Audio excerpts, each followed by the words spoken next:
ఆహారం లేకపోయినా మనిషి అయినా మానైనా మూగజీవైనా కొద్ది రోజులు కాలం గడిపేయచ్చు.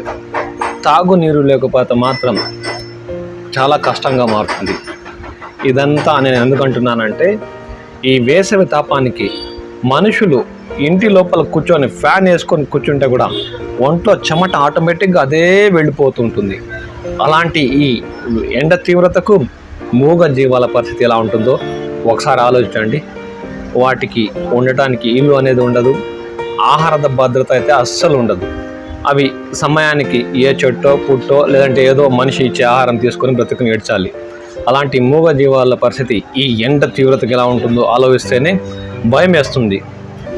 ఈ మధ్యకాలంలో కొందరు అటవీ ప్రాంతాలను అయితే అగ్గిపెట్టేసి మూగ జీవాలకి ఆహారమే కాకుండా వాటికి ఆసరా కూడా లేకుండా చేశారు.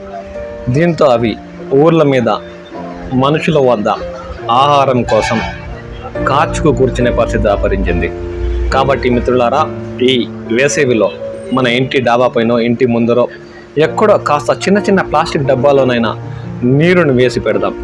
అంతగా మనకు మనసు అంతగా ఉబలాటపడి మూగజీవాల కోసం కొన్ని ధాన్యాలను కూడా అక్కడక్కడ చెల్లితే చిన్న చిన్న పిచ్చుకలకు పక్షులకు ఆహారంగా మారి ఈ వర్షాకాలం వచ్చేందుకైనా వాటి బ్రతికేయడానికి ఆసరాగా మారతాయి. అవి పుణ్యమో పాపమో మనకు తెలియదు, కానీ మనసున్న మనుషులుగా మనం కనీస బాధ్యతగా మూగజీవాల కోసం కాస్తైనా సహాయపడే గుణం అలవర్చుకుందాం. ఇప్పుడు కొన్ని మూగజీవాలు నీటి కోసం ఎంత కష్టపడుతున్నాయో ఈ వీడియోలో చూద్దాం. మనసుకు చలించే వేసే దృశ్యాలు ఇవి.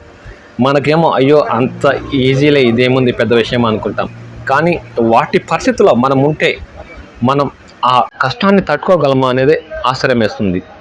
ఇన్ని ఏసీలు కూలర్లు ఫ్యాన్లు వేసుకొని కూడా ఒంటిలో చెమటం సముద్రంలా తడిసిపోతుంటాయి.